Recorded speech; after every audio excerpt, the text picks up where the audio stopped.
All right, so Taku Phil here. If it's one thing I love more than cars and motorcycles, it's music. So this is one I haven't seen myself personally. I'm doing a review of the Jean Baptiste. I guess you could say this is their basic baritone. Non-compensating, 3 valve. It's their cheapest model. You can actually get this model used for probably just around 200 bucks, brand new. I think they run like around I think no more than 500 if you get the silver plated or something like that. This is the brass version right here.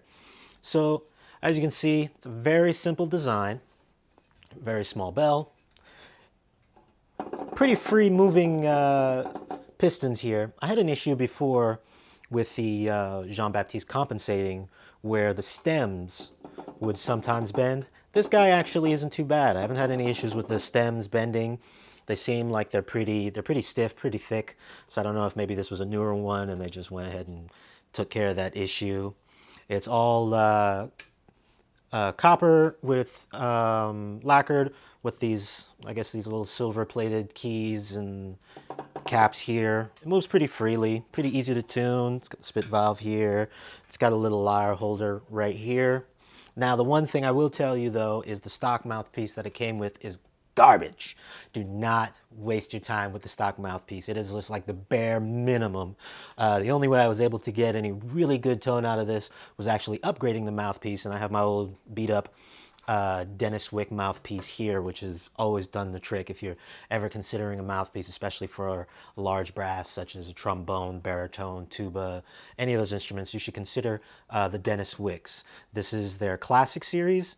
They actually have their next level up, which is called the Heritage series, and I believe the one below the classic is their standard. Their standard is just like your regular mouthpiece. It's made a little thicker, it resonates a little bit better. I typically recommend going with the classic. The Heritage will give you a bit of a deeper sound, but it'll make it a little harder when it comes to those high tones. So this instrument isn't too bad. It's pretty cheap. This one has a little bit of a dent here, but because I bought it used, but otherwise it came really well. I got this guy for, I believe, 150 bucks, 100 bucks, something like that. Yeah. And you can see they also took the time to kind of silver plate these areas here between the valves, which is pretty neat. Like I said, this is with a Dennis Wick mouthpiece, so if you just buy the stock one and use the stock mouthpiece, it's going to sound different, but the mouthpiece makes a huge difference. So you can buy a cheap baritone and it sound good by just spending a little extra on the mouthpiece. This Dennis Wick mouthpiece, I think, just ran like 90 bucks. You know, and it's not too bad if you're a beginning instrument or even an intermediate instrument player. I think you'll enjoy this. So I'm going to play a little bit of this guy. I'm not a pro, so bear with me. I might make a mistake or two. But I think it sounds all right. I'm somewhat warmed up, so let's see how this goes.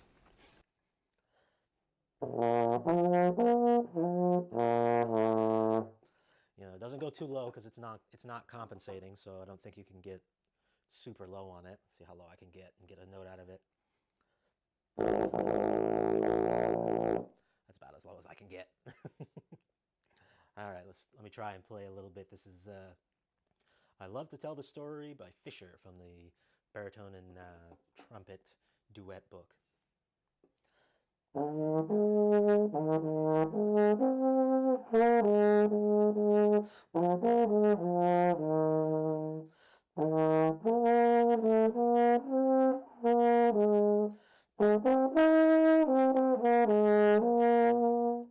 So as you can see, it gets an okay little sound out of it. I don't know how it'll sound on the video, so we'll see once I'm editing it.